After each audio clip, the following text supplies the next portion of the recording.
Ba't ka umalis na naman? Umalis po ako. Ganap na po ang girlfriend. Binyo nga po ako sa'yo para makahanap po ang girlfriend. Ganap na po ang girlfriend.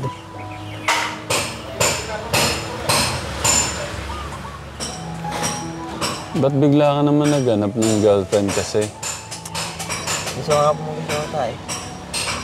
Ang problema po sa akin.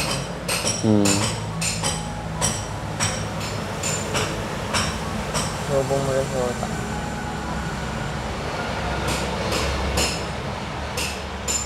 Di ba sabi ko, tutulungan naman kita maghanap pag okay na lahat? Gusto ko nga lang po kasi.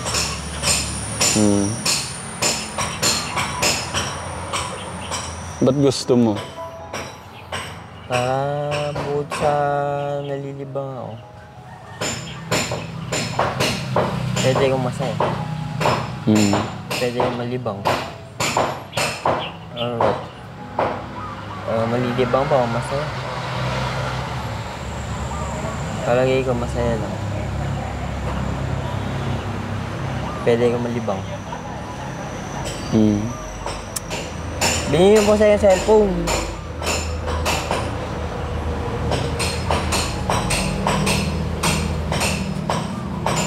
Big dream ko po kayo.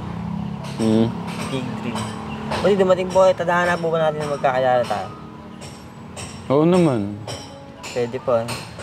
Lahat naman po ng bagay may tadhana. No. Hindi kaya tayong tinadhana. Para maging magkaibigan po. Diba po yung pagiging close friend po natin, Pero di pa, sabi ko hindi pa ready. Pag ready na lang. Ba't ka nagmamadali? Ba't bigla kang naghanap ng girlfriend naman? Gusto nga po mag-shota para masaya ako. Tsaka may malibang-libang po ako. Libangan pa yung may shota?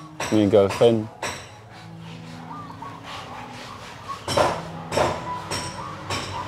Ano po?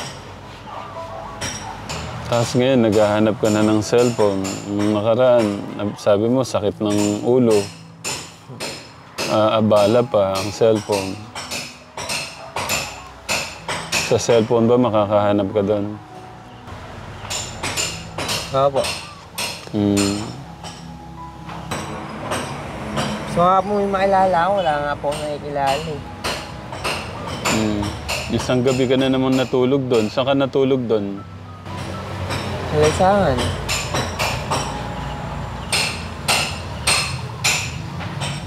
Sa Lansangan. Paano ka nakakatulog sa lansangan? Nakaupo, nakahiga. Nakaupo.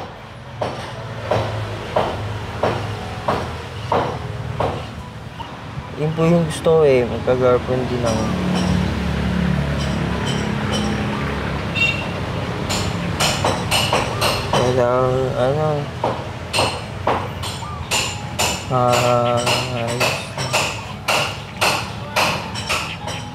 Manawagan ka sa mga katekram natin.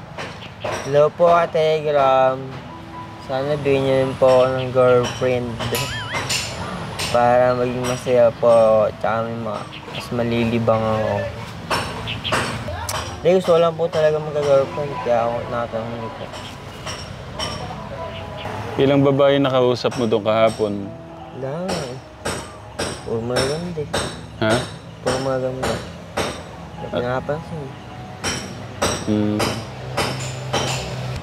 Ayaw mo ba sa maganda? Bakit? Hindi ko sila trip eh. Sinong gusto mong hawig ng magiging girlfriend mo? Wala. Basta girlfriend lang. Hindi na ako nag-aaral ng kawig.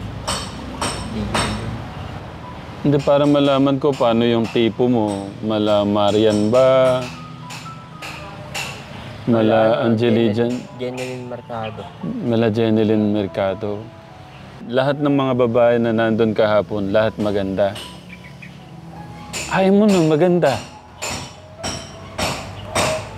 Parang matake, pinapaya ako. Parang mataray, pinapahiya ka. Lahat sa'yo ng babae, parang girlfriend ko. Hmm. Nagkaroon na po ako ng girlfriend. Ako na po yung masaya. Hmm. Ayaw niyo po ba na masaya po ako?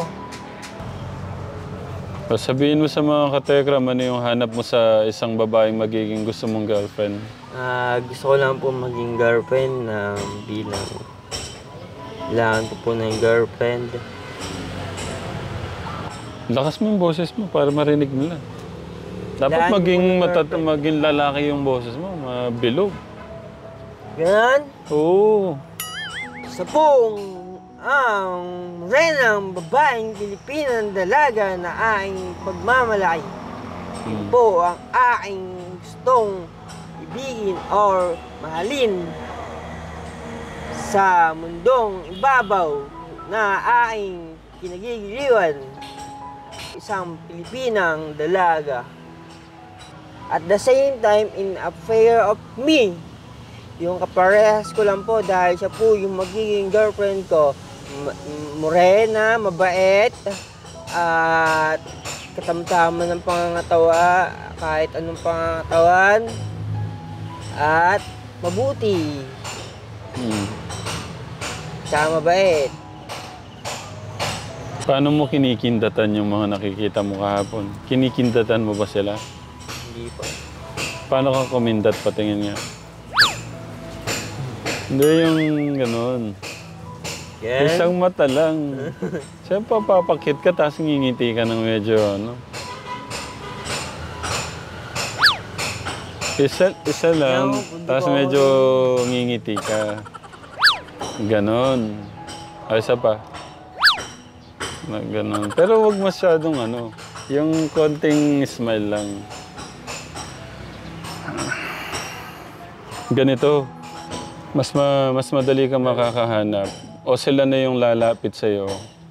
Basta ayusin muna natin yung sarili natin.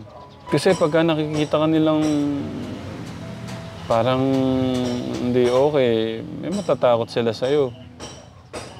Yun po ba yun? Oo. Ginagawa po handang maging matino. Sa po akong taong handa. Hindi ka pa nga ready, hindi pa handa. Yun yung katotohanan, yun yung totoo. Sana nga po, kaya nga ako po Oo nga, matanda ka na, pwede ka nang gumawa ng bata eh. Kaya ka nga naghahanap eh. Ang problema, hindi ka pa handa. Handa na po. O, paano mo nasabing handa ka? Sige. May ipapakain ka ba pagka nabuntis mo siya? Hindi. Oo. Patalingin na po, malayo na po. Alam na po yung tamang gagawin. Tsaka dapat gawin. Nalilipasan ka nga sa pagkain. Kaya minsan parang lumilipad, di ba? Harapin mo na yung katotohanan, Kuya Kirby. Yun yung totoo. Hindi, ready na po ako dun. Hindi pa ready. Hindi ka pa handa. Kaya ko na po. Kaya alam ko po sa sarili ko yun. Lahat naman po ng tao, lahat ng bagay na gusto nila eh, nagagawa nila pag kailangan nila, tsaka kaya nila eh. Eh dahil kaya ko po, magagawa ko po yun. Tsaka na yung ganon. Oo, madali na yung pagka okay na. Alam ko na ano ka sa kapatid mo eh. Naiingit ka nga, sabi mo kay Kuya Jesus, di ba? Siya may girlfriend, ikaw wala. Ano lang yan, iligo mo lang. Mawawala yan. Maligo ka kasi araw-araw para mabawasan yung init. I-ready muna natin yung sarili natin. Inaayos nga natin ang buhay, di ba? Na nga pa, maliligo po ako. Kaya ko nga po yun. Hindi mo pa kaya. Kailangan mong harapin na hindi mo pa kaya. Lahat naman po ng bagay na gusto, pagka gusto natin, yung nagawa natin, kaya po natin. Alam ko kaya mo, matatag ka, strong ka, matalino ka. Ang gusto ko lang mangyari ngayon, ihanda mo na natin yung sarili mo. Hindi ka pa handa. Napagalitan niyo po ba ako? Ha? Napagalitan. Hindi ah. Kaya ko nga po dahil gusto ko ba't niyo po ako inaano? Kaya ko, tsaka gusto ko. Magagawa ko. Maasa po ako na magagawa ko yun, kaya ako... Okay. Naintindihan ko, walang masama na mag-girlfriend, mag-boyfriend. Ang kinakatakot ko kasi, baka anong mangyari, mabuntis mo, yung ano mo, yung mahanap mo. Wala pa tayong papakain pagka ganun. Mabuti po ako nila lang. Hindi po sa akin na ano. Kaya mo kaya i-handle yung ano, kumari. Meron din kasi akong isang kilala. Paano ko ba i-ano? Okay. Okay lang, meron lang akong ikukwento sa'yo. Mabilis lang. Okay. Tama po ba sa akin yan? Ha? Tama po sa akin. Oo. Parang gusto ko lang malaman mo kung ano yung nangyari sa kanya. Parang gaya mo din, nagka-crush. Doon sa... Kasi hindi pa talaga din siya ready. Siya kasi parang may konting... Ano pa, parang duman siya sa depression. Kaya... Tapos so... Nung nakita ko masaya siya na kausap niya yung girl, sinamahan ko. Ang pagkakamali ko lang, Kuya Kirby, hindi ko muna, sinangayunan ko siya sa gusto niya. Tapos tinulungan ko siya, nag-backup ako sa kanya. Ang problema, pagpunta namin doon sa girl, hindi naman pwede. So na parang ang dating, busted, parang ganon. Sobra siya na-depress lalo. Ang iniisip ko, baka ganun din sa'yo, baka hindi mo kayang i-handle. Girlfriend? Ano po, relation. Pero ang ano ko po dun, kumari nagka-crush ka. wala pa rin po ano. Kumari nagka-crush ka. Wala pa rin po maging ano, na... Baka masyado ka magdamdam, baka na-busted ka o ano man. Kailangan ko nga ano po makilala, wala nga po makilala sobrang tatarin ng mga tao sa mundo.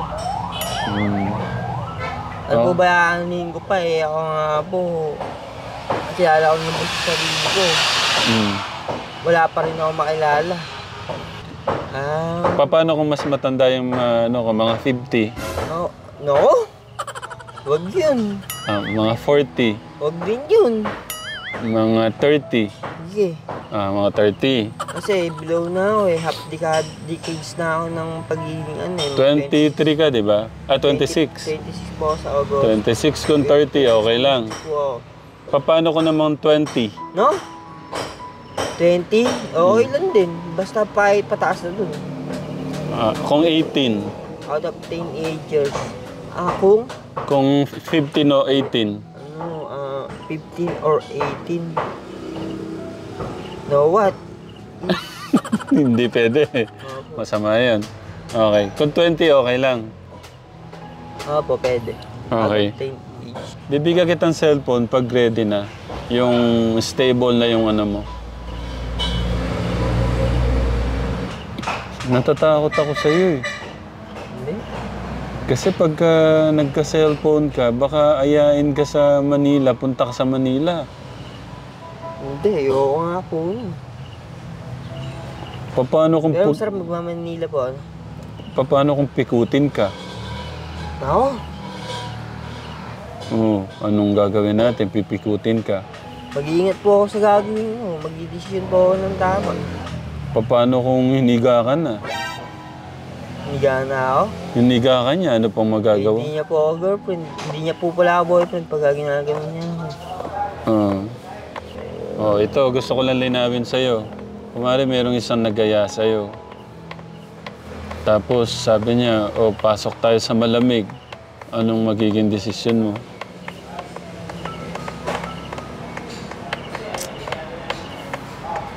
Alam mo ba yung malamig? Opo. Ba't alam mo yun? Bakit? Baka naman po, siyempre mag-set po kami na kailangan ganito yung pupunta sa malamig, gano'n. Paano sige? Siyempre, sige, ano tayo pagka,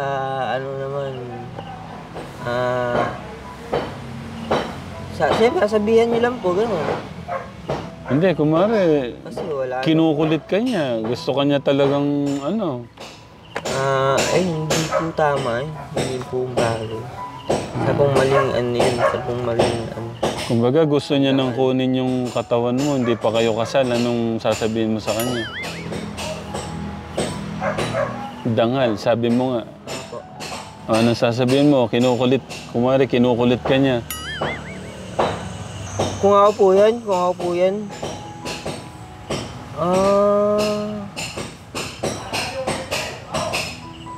Magpapakabuti po. Hindi nga. Hindi ba pwede yun? Mababait na mabait po ako. Susunod ka din.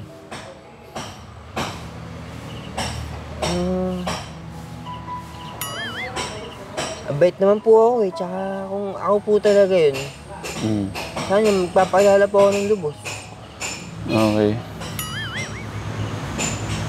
Natanong ko na ba kung nagka-girlfriend ka na dati? Sa work mo? Di ba 3 yata ang sinabi mo? Una, pangalawa, dalawa. Yun pa lang ba? Walang iba? Girlfriend ko lang po siya. Hindi ko po siya girlfriend sa work. May nangyari? What? Wala naman po. Awa ng Diyos. Girlfriend ko lang. Awa po ng Diyos yun.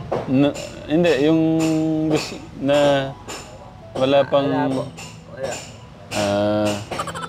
Ba't ganun ang tingin mo? Mabuti naman po yung pagkasama namin. As a relationship po na... Nakuha niya yung gusto niya sa'yo. Opo. Ba't mo binigay? Hindi po. Wala. Wala po pangarap sa sarili ko. Mataas po ang pangarap sa sarili ko. Gusto mo lang may makausap, may girlfriend ka, ganun? Mataas po. Opo.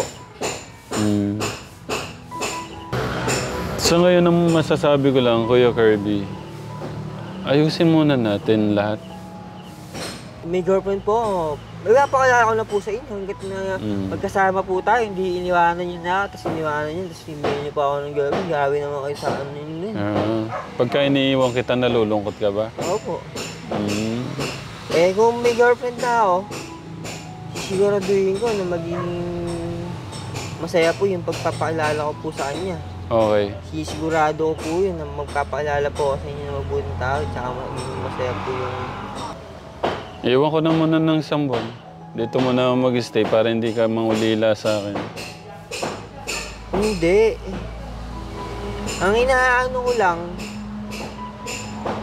kung totoo ba siyang girlfriend para magpaalala kay Tekram, kasi mapaya po ako pagka ganyan yung pagkilala niyo sa akin, kasi tao lang din po ako eh. Kung mabuti po yung pagkakaalala sa akin. Mabuti at mabait. Tsaka hindi, kung mabuti po yung pagkakaalala ko po sa kanya. Ay, sigaw mo, mga katekram, naghahanap na po ako ng... Tulungan niyo po akong makahanap ng mabait na girlfriend. Mga katekram!